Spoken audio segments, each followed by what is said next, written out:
जय हिंद, जय भारत। नमस्कार सभी को, आपके चैनल पर, आपके प्लेटफॉर्म पर। Let's start another class on Samuel Taylor Coleridge. In the previous class of Samuel Taylor Coleridge, we discussed his theory of fancy and imagination, his theory of genius and talent.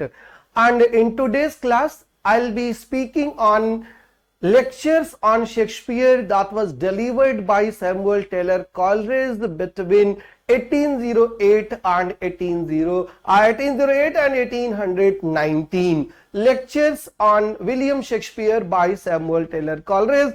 And as you know, this is the 13th lecture in the series of literary criticism.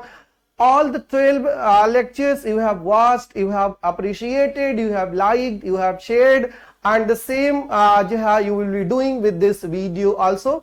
पूरी video entirely देखिएगा, last तक देखिएगा, very very important है for all other examinations apart from net. And as you know that Wordsworth is incomplete without Samuel Taylor Coleridge. And in the previous video, I had tried to show the incompleteness. I had tried to show the supplement, the complement of William Wordsworth. Today I'll be speaking on lectures on Shakespeare, but at the end of the class, once again, I will summarize Wordsworth's theory of poetry and Samuel Taylor Coleridge's defense as well as attack on William Wordsworth. Samuel Taylor Coleridge's appreciation of William Wordsworth and Samuel Taylor Coleridge's criticism on William Wordsworth in the last. Be attentive, be sincere, and let's start the class. Let's start the lecture on lectures on William Shakespeare's plays, characters on William Shakespeare's plays, जो है Samuel Taylor Coleridge का. These are the two German philosophers who inspired Mr. Samuel Taylor Coleridge to say something, to speak something on William Shakespeare.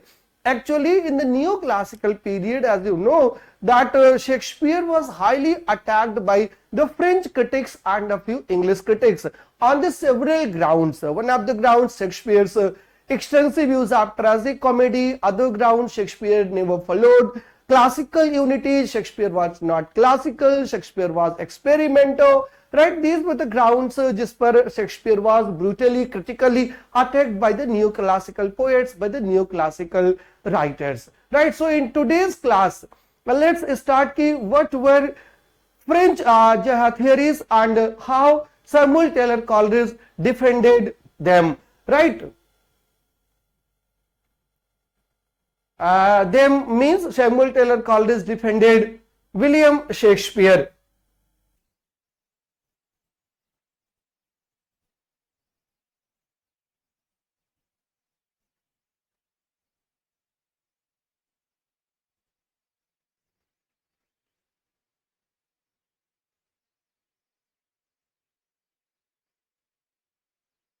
Right, beginners as followers. The starting point of Coleridge's critical theory was the discovery first made by Lessing, the German critic and dramatist. Right, German critic and dramatist Lessing, he had first given a theory about Shakespearean drama, and Samuel Taylor Coleridge started to follow Lessing in his lectures on Shakespeare. German critic and dramatist, क्या थी उनकी थियरी? That Shakespearean drama was not irregular और artless, जैसा कि 18th century English Shakespeareans believed. What did 18th century English Shakespearean believe? क्या believe करते थे? कि शेक्सपियर का जो ड्रामा है, it is artless, it is formless, it is irregular, it doesn't follow any theory, it doesn't follow unities, it doesn't follow any set pattern, and on these grounds Shakespeare's plays were criticized as irregular and artless. And it was German critic Lessing who said that no, not at all, Shakespearean plays were genius plays. Shakespeare was a genius and he was not artless, but in fact he was the greatest artist. These were the statements, these were the sayings of German critic Lessing, but was everywhere controlled by judgment, right? Shakespearean plays are not irregular, they are not artless, but they are governed by judgment. The so-called extravagance and caprices of Shakespeare were grounded in reasons, which it was the function of criticism to discover. Shakespeare never wrote anything superfluous. Shakespeare never wrote anything that was not fit for the society. Shakespeare never wrote anything that was not moral. In fact, Shakespeare followed everything rationally. Whatever reason allowed, he followed, and it is the duty of the critics to discover those rationalities. This view was modified or elaborated by another German critic, Scheller, and Schelling, was accepted by Coleridge and became the basis of his lectures on Shakespeare. So here three German critics, Lessing, Scheller, and Schelling. These critics were in favor of Shakespeare's genius and Shakespeare's poetic form, Shakespeare's art forms, and Samuel Taylor Coleridge based his lectures on Shakespeare on the German theories. Question number 1, right? And who were the Germans who inspired most? Then the Germans were Lessing and Scheller, right? Lessing and Scheller, who inspired him most. What does Coleridge's opinion, what does Coleridge want to say about William Shakespeare? Coleridge, what does Coleridge try? What does Coleridge endeavor? Coleridge endeavors to show that Shakespeare's judgment was at least equal to his genius. Shakespeare was genius, and nobody equals Shakespeare as his genius is concerned. So Shakespeare's judgment is at least equal to his genius. Genius is not arbitrary or lawless. जो व्यक्ति genius होगा ना, वो arbitrary तो नहीं हो सकता, वो कभी लॉलेस तो नहीं हो सकता, लॉ डिफाइंग नहीं हो सकता, वो हमेशा लॉ अबाइडिंग होगा. And Shakespeare was a genius. Genius is not arbitrary or lawless. It has an instinctive sense of harmony. It has an instinctive sense or harmony which reconciles inspiration and law. Inspiration and law reconcile in Shakespeare and Shakespeare's judgment. Right? Shakespeare was a law-abiding person. The supreme faculty of genius, according to Samuel Taylor Coleridge, is imagination, as I told you in the previous video. And Shakespeare was highly imaginative. So how can Shakespeare's plays be irregular? How can Shakespeare be artless? Supreme faculty of genius is imagination. And what does imagination do? Imagination fuses heterogeneous elements or opposite qualities into organic unity. What does secondary imagination do? What does imagination do? It takes the raw material from the primary imagination, and in order to create something new, it dissolves, dissipates, right, in order to create something new. And Shakespeare was highly imaginative. So Shakespeare took the raw material from different sets, from different books, from different area, and then he assimilated all those elements into an artistic whole. Right? Ye Shakespeare is the best example of imagination, his imaginative theory. It constructs an artistic whole and not a mechanical combination of purple patches. Purple patches का काम किसका है? Mechanical combination का काम fancy का है, not of imagination. Imagination fuses heterogeneous elements or opposite qualities into an organic one, into an organic whole, artistic whole में convert करती है. ये काम imagination का है. Shakespeare unites the opposites and illustrates the great law of nature that the opposites attract and tempo each other. This is the statement of Samuel Taylor Coleridge. Samuel Taylor Coleridge was a great advocate of Shakespeare, and almost all the romantic poets, romantic critics talked about William Shakespeare. And why only romantics?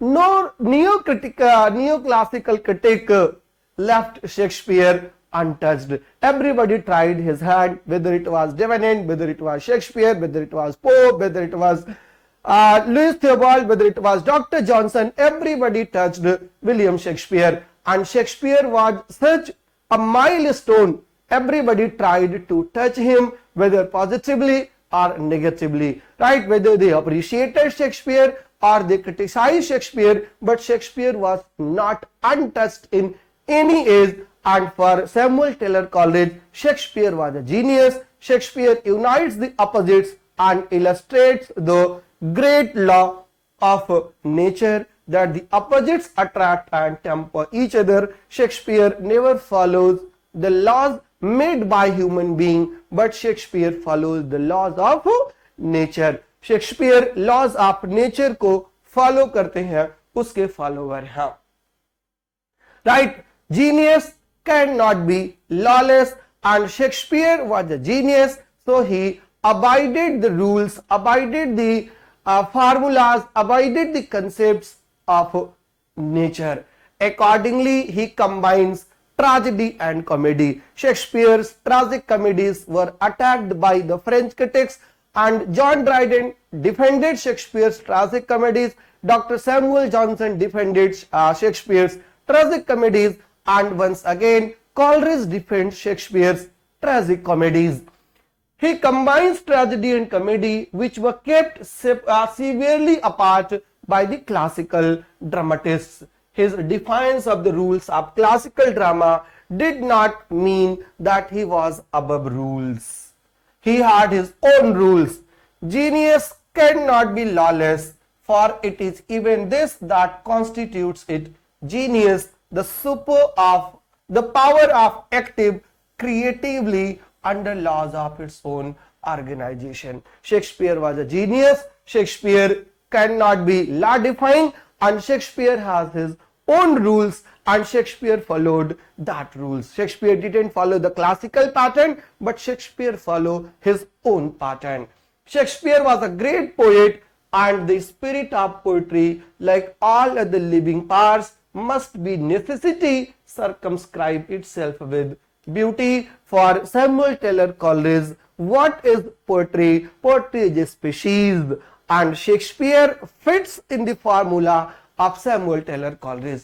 For example, passion in Shakespeare generally displays libertinism but involves morality. Shakespeare cannot be away from morality. Shakespeare is not immoral, though there is intensity of passion, and that intensity of passion leads towards libertinism but involves morality. Its opposite, Polonius, is generally described as utter fool, but according to Shakespeare's critic Samuel Taylor Coleridge, no character is fool in Shakespeare. Shakespeare pours wisdom through the fools, through the characters. Polonius, the counselor of Claudius in Shakespeare's play Hamlet, about him, he says that Polonius is not an utter fool. He is so often represented, but a figure of wisdom, no longer actually possessed. Right? Polonius is a person of wisdom, and his wisdom is no longer actually possessed. He seems to be, he appears to be a fool, though he is not. अगर आपको भरोसा नहीं है, you can check his philosophy of money when his son was going abroad. Neither be a borrower nor a lender be, for loan oft loses both. Right? Though this is not the statement of a fool, this is not the statement of a buffoon, but this is the statement of a genius.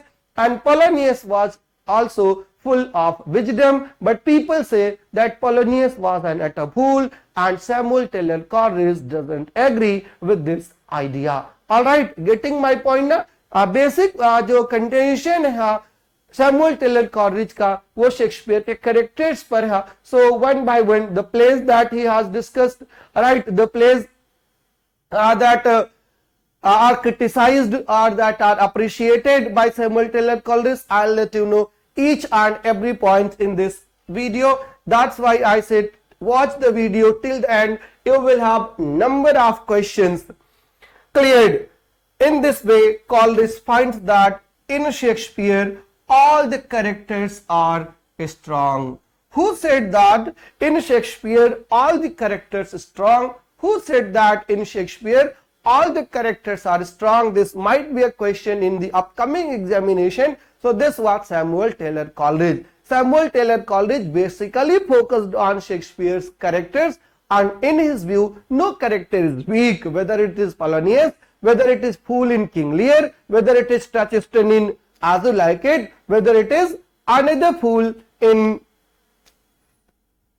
Twelfth Night. No character is in fact fool. Shakespeare is very strong as far as his characters are concerned.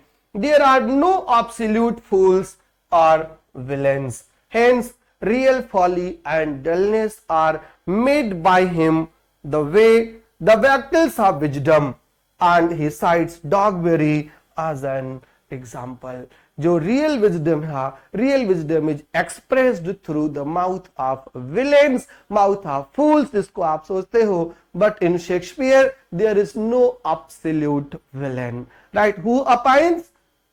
Samuel Taylor Coleridge. In Shakespeare there is no villain at all. Each character is strong and each character is full of power, each character is full of wisdom, right. सब कोई wisdom से भरा है, कोई भी week नहीं है, कोई भी शैलो नहीं है. Every character has his own depth, own deepness. Alright, and then he gives the example of a character Dogberry. Right, now I give you a question. In which play the character Dogberry appears? In which play the character Dogberry appears? और इसी डॉगबेरी से एक और character invent हुआ बाद में, जिसको मैलाप्रॉप कहा जाता है, मैलाप्रॉपिज्म. तो originator of malapropism in disguised form was William Shakespeare, and he gave the character Dogberry, and from Dogberry we have a term Dogberryism, right. You have to give the meaning of the term Dogberryism in the comment box, and you have to tell me the name of the play in which Dogberry appears. All right, two questions are to you. Now I proceed.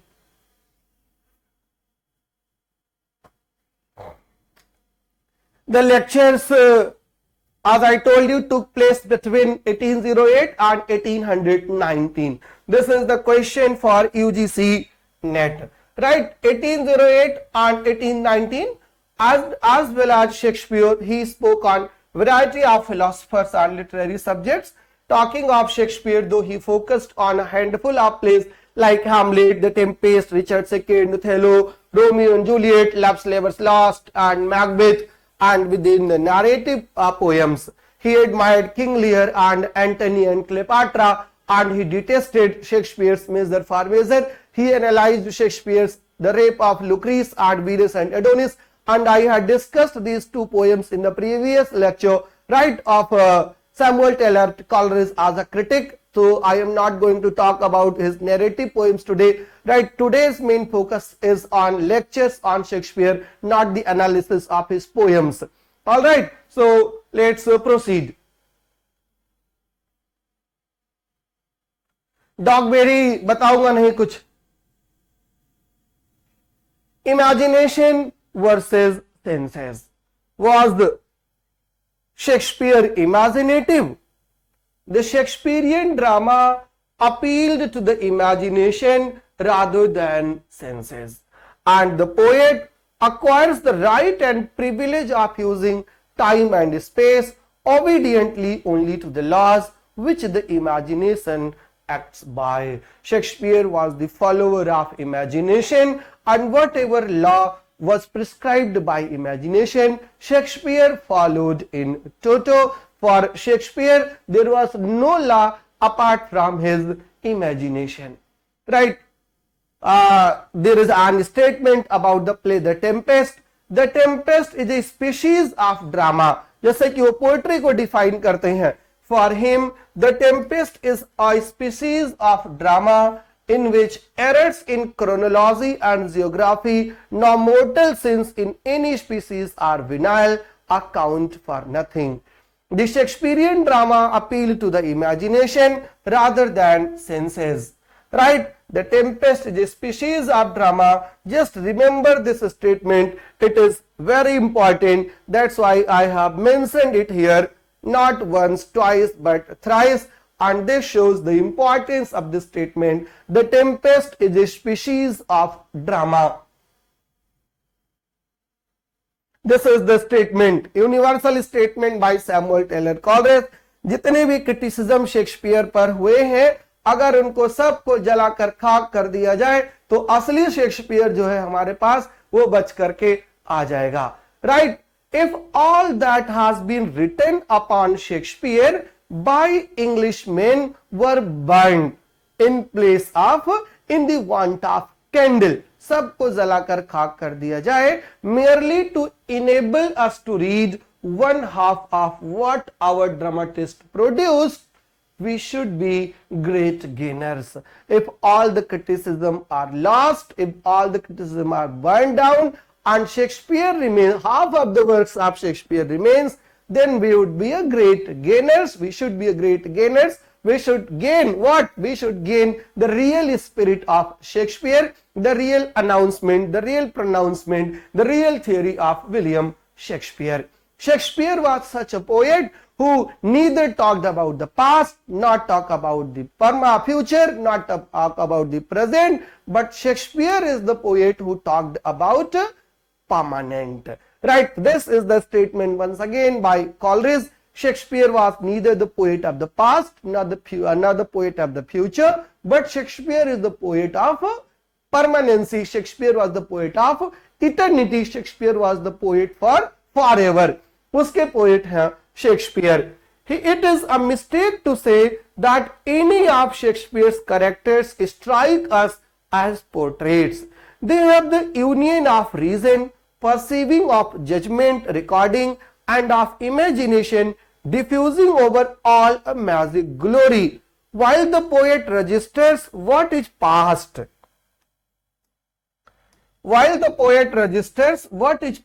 he projects the future in a wonderful degree and makes us feel, however slightly, and see, however dimly, that state of being in which there is neither past nor future, but all is permanent in the very energy of nature. Shakespeare belongs to no age, Shakespeare belongs to no culture, Shakespeare belongs to no religion. Shakespeare is universal, and this Shakespeare's universality is appreciated, is praised by Samuel Taylor Coleridge. Unlike Shakespeare, his characters are also immortal. In today's society, we can find Lady Macbeth, we can find Hippocrates like Hippocrates that were in the play Measure for Measure, we can find Claudius everywhere, we can find Iago everywhere, we can find Hamlet everywhere, and it was William Hazlitt who said that it is we who are Hamlet. So Shakespeare's characters are universal. They cannot be limited to a particular time, to a particular class, or to a particular culture. His universality is very valuable, and that was appreciated, that was defined by Samuel Taylor Coleridge. Shakespeare was neither of the past nor future, but all is permanent. All Shakespeare's characters are ideal. No character is fool. No character has less importance. No character is more important. No character is less important. All the characters are ideal, and Shakespeare is an ideal poet in the views of Samuel Taylor Coleridge, and Coleridge appreciates, Coleridge worships this Shakespeare's universality, versatility. Although I have affirmed that all Shakespeare's characters are ideal, these are the lines by Samuel Taylor Coleridge himself. I represent Samuel Taylor Coleridge, not I, Dr. J.K. Tiwari. Although I have affirmed that all Shakespeare's characters are ideal, and the result of his own meditation, yet a just separation may be made of those in which the ideal is most prominent, where it is put forward more intensely, where we are made more conscious of the ideal, though in truth they possess no more nor less ideality, and of those which, though equally idealized, the delusions upon the mind is of their being real.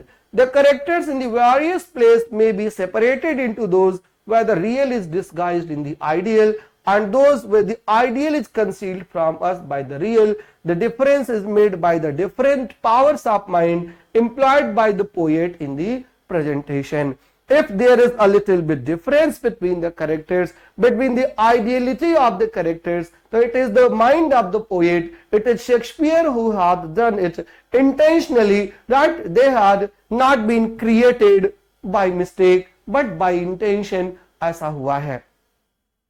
And then he once again, Samuel Taylor Coleridge comes and says that Shakespeare should not be criticized on the basis of today's rules. Shakespeare should not be criticized on the basis of classical rules, and even nobody can be criticized on the rules of other. Right? Shakespeare should be judged. Shakespeare should be tried according to the time in which he was living. Right? He is not to be tried by ancient and classical rules, but by the standard of his age when he was living. The law of unity, which has its foundation, not its factitious necessity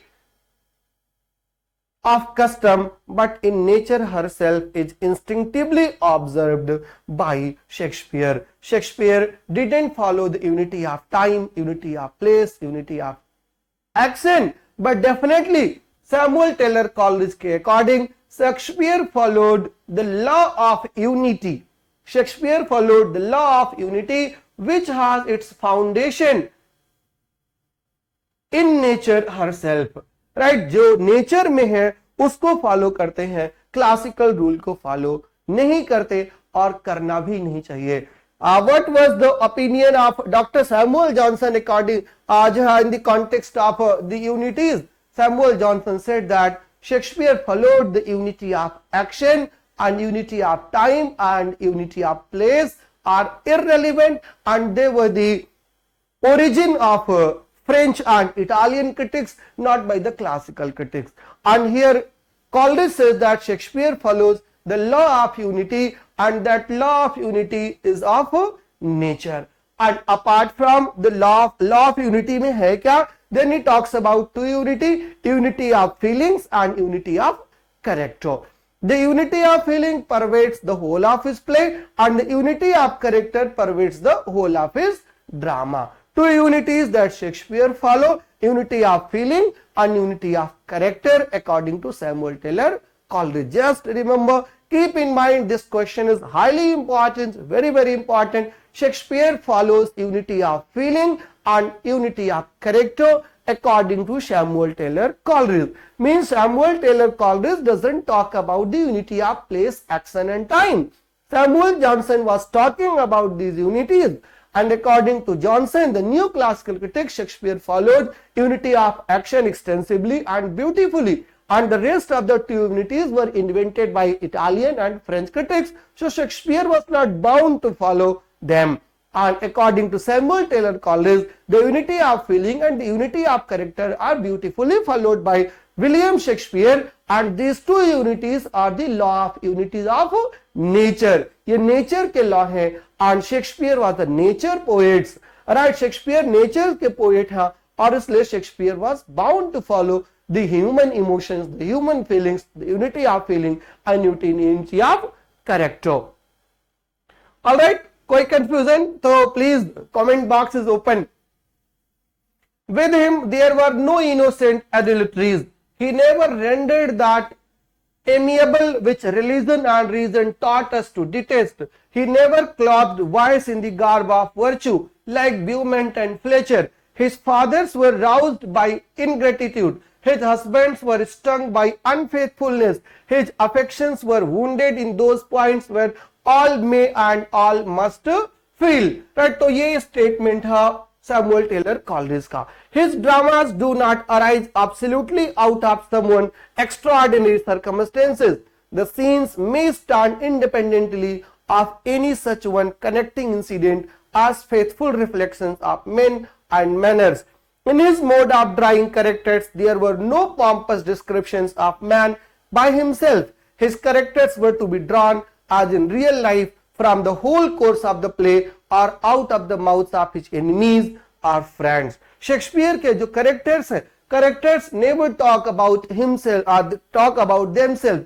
It is their action that speak. It is his enemy जो उसके character को describe करते हैं. And Shakespeare never portray anything that is beyond societal rules, that is beyond the prescription of the society, that is beyond the prescription of religion. Now, there is the formula. Lear plus Hamlet equals to Othello.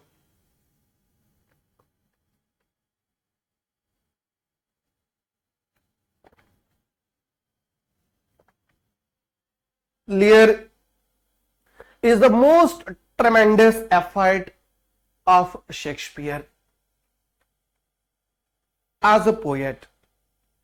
Hamlet as a philosopher or meditator, and Othello is the union of the two. Othello is the union of Lear and Othello is the union of Hamlet. Lear is the most tremendous effort. Hamlet is the philosopher or meditator. Othello is the combination of both. There is something gigantic and unformed in the former two, but in the latter, everything assumes its due place and proportion, and the whole mature powers of his mind are displayed in admirable equilibrium. This was the statement on Othello by Samuel Taylor Coleridge. Othello is made of two characters, King Lear and Hamlet. King Lear is the most tremendous and Hamlet is the most philosophical, most meditative, and Othello was made of both. Othello is the union of the two. There is something gigantic and unformed in the former two. There is something gigantic in King Lear. There is something in King Lear that has not taken complete shape. There is something that is in Hamlet that is unshaped, unformed, but in Othello it concludes and reaches its climax. Right? They are displayed in admirable equilibrium in Othello. So this was the comment on Othello. Of all Shakespeare's plays, Macbeth is the most rapid. Action takes place very rapidly in Macbeth. Macbeth is a man of action. He is always ready to do action and everything happens in a very short time. And Macbeth is the shortest tragedy of William Shakespeare. Hamlet is the longest because Hamlet is the slowest. Everything happens very slowly in Macbeth. In Hamlet. Macbeth is the most rapid. Hamlet uska just opposite hai, that is the slowest in movement. Lear combines length with rapidity. Now, पिछले वाले में Othello combined Lear and Hamlet, and here King Lear combines both Macbeth's rapidity and Hamlet's slowness. Length and rapidity, like the hurricane and the whirlpool, absorbing while it advances. It begins as a stormy day in summer with brightness, but that brightness is lurid and anticipates the tempest, and the tempest comes in King Lear. और इसीलिए बोला था Lear is the most tremendous effort of William Shakespeare. King Lear, it is well worthy of notice that Lear is the most serious play है Shakespeare का, and that's why King Lear was rewritten by Nahum Tate in 1681 under the title The History of King Lear. Right? And क्या किया Nahum Tate ने? Nahum Tate changed the ending of the play and made it comic one, and According to Samuel Taylor Coleridge, it is well worthy of notice that Lear is the only serious performance of Shakespeare, the interest and situation of which are derived from the assumption of gross improbability, whereas the other tragedians are almost all founded on some out-of-the-way accident or exception to the general experience of mankind. But observe the matchless judgment of Shakespeare. First, improbable as the conduct of Lear is the first scene, yet it was an old story rooted in the popular faith, a thing taken for granted already, and consequently without any of the effects of improbability.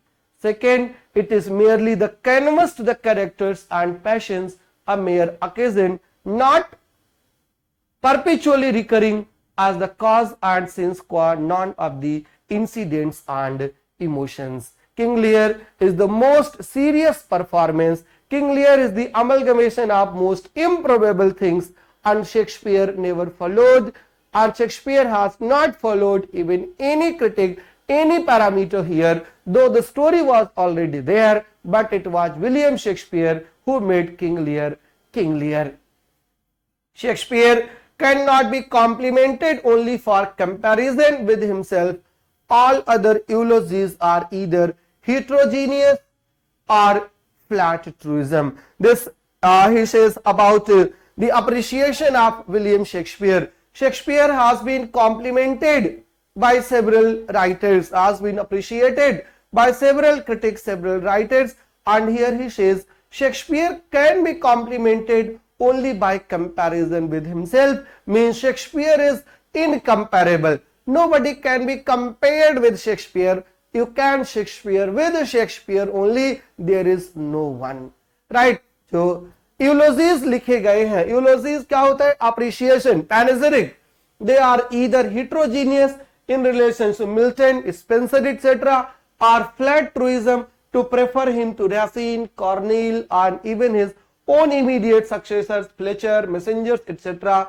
The highest praise of this play which I can offer in my own mind is the doubt which its perusal always occasions in me, whether it is not in all exhibitions of a giant power in its strength and vigor of maturity, a formidable rival of the Macbeth, Lear, Othello, and Hamlet. They are the formidable rival. They cannot be compared with anyone else. You can compare Shakespeare with Shakespeare only. And then his observation on Antony and Cleopatra. Of all perhaps of Shakespeare's plays, the most wonderful is Antony and Cleopatra.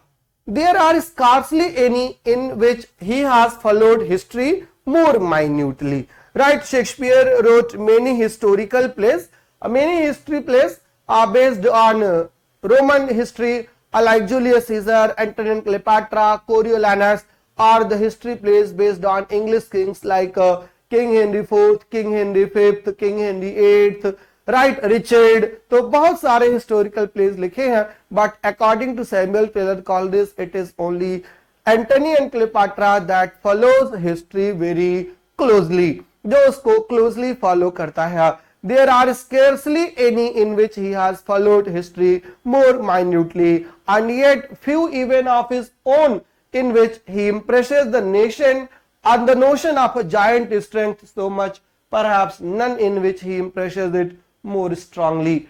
There is, owing to the manner in which it is sustained throughout that he lives in, and through the play, to the numerous momentary flashes of nature contracting the historic abstraction, in which take as a specimen the death of Cleopatra from undated notes on Antony and Cleopatra. ये वहां से quotation लिया है. Othello के बारे में आप सबको पता है कि what is the most famous statement of Othello. Iago के लिए वो बोलते हैं motive hunting, right? Motive hunting of motiveless malignity. यही इतना important है आपके लिए, इसी इतने को जानिएगा. And it has been asked twice or thrice in UGC NET. Motive hunting of motiveless malignity. This phrase has been used for the villain of Othello, that is Iago. Motive hunting of motiveless malignity for Othello, for Iago. And Measure for Measure is the only play that is not liked by Samuel Taylor Coleridge. Even Samuel Taylor Coleridge says that I detest this play, I hate this play. Measure for Measure is a single exception to the delightfulness of Shakespeare's plays. It is a hateful work, although Shakespearean throughout. Right? It is a hateful work, although Shakespearean throughout. Our feelings of justice are grossly wounded in Angelo's escape. Isabella herself contrives to be unamiable and Claudio is detestable. Right? Isabella, the heroine of the play, who makes a plan to कौन सी scene है, bed trick, and then head trick scene. Claudio, who was in relationship with his fiancée, जिससे शादी नहीं हुई थी, तो he was also detestable. And on these grounds, Samuel Taylor Coleridge says that Measure for Measure is the only play that is detestable one. This play, which is Shakespeare's throughout, is to me the most painful, say rather the only painful part of his genuine works. The comic and tragic parts, the one disgusting, the other horrible, and the pardon and marriage of Angelo not merely baffles the strong indignant claim of justice, for cruelty with lust and damnable baseness cannot be forgiven, because we cannot conceive them as being morally repentant of, but it is likewise degrading to the characters of women. Right? सिर्फ Angelo की ही बात नहीं है, जो women characters हैं, they are also the same, and that's why it is not a likable, right, likable play. It is not a perfect play, though the play is entirely Shakespearean. Right? The most detestable plays, Measure for Measure. All right. So this was all about lectures on Shakespeare given between a decade by Samuel Taylor Coleridge, and that were later collected and published under the title Lectures on Shakespeare. All right. And as I had earlier told you that in the last, I will brief once again Samuel Taylor Coleridge's attack on William Wordsworth and his defense on William Wordsworth. What were the weaknesses of William Wordsworth in the views of Samuel Taylor Coleridge? So a Biographia Literaria, almost 1/3 part of Biographia Literaria में जो है Samuel Taylor Coleridge talks about Wordsworth's weakness, Wordsworth's defects, his excellences, and his defense of Wordsworth. And in the first section, he refutes Wordsworth's theory of poetic diction and as also of his heresy about meter. Wordsworth का preface finally published in 1815, right? और उस पर the defects of Wordsworth according to Coleridge are inconstancy and incongruity of his style. Right? Wordsworth never sticks to his own formula. I told you in the previous video, matter of factness is highly used by Wordsworth. What is matter of fact is excessive attention to minute details, and this is the defect. Right? Matter of factness, inconstancy and incongruity. Matter of factness are excessive attention to minute details, undue predilection for the dramatic forms, and intensity of feeling disproportionate to the value of the objects, and mental bombast or thoughts and images too great for the subjects. So these are the defects of Wordsworth according to Samuel Taylor Coleridge. And Wordsworth's excellences क्या है? According to Samuel Taylor Coleridge, Wordsworth की जो excellencies है, austere purity of language, simplicity of language, perfect appropriateness of the words to the meaning, weight and sanctity of the thoughts and sentiments, not bookish but fresh and original derived from the poet's own meditative observations. Wordsworth was against the poetic diction of 18th century, against the poetic diction of the new classical period, and he wanted to talk in the language that is commonly used by human being, and this is appreciated by Samuel Taylor Coleridge, that his language is not bookish but fresh and original. And third, the sinewy strength and originality of single lines and paragraphs, the perfect truth of nature in his image, a meditative pathos, a union of deep subtle thought with sensibility, and his imaginative power, in which he stands of all modern writers nearest to Shakespeare and Milton. Right, as far as poetic sensibility is concerned, meditative imaginative power is concerned, meditative pathos is concerned, he is equal to Shakespeare and Milton, and yet in a kind perfectly unborrowed and his own. This is his uniqueness. And then he defended William Wordsworth from his attackers, from his detractors. His detractors who abused him for vulgarity of style, subject and conception, as also against his affected admirers who praised him as a sweet, simple poet. So these are Wordsworth's defects, Wordsworth's excellencies, and Samuel Taylor Coleridge, according to Coleridge, his merits and demerits. Alright. Thank you. Thank you for watching. Thank you for liking, sharing and subscribing. I hope you enjoy कर रहे होंगे. You would have been enjoying my videos and आपके comments still awaited है. Comments जरूर करते रहिएगा. Mark करते रहिएगा कि what are my excellences and what are my defects, so that I could improve my next video. Thank you so much for watching me. Thank you so much for showing your patience. Thank you so much for coming to the channel. All the best. Good luck. Jai Hind. Jai Bharat. Bye bye. Take care. Good luck.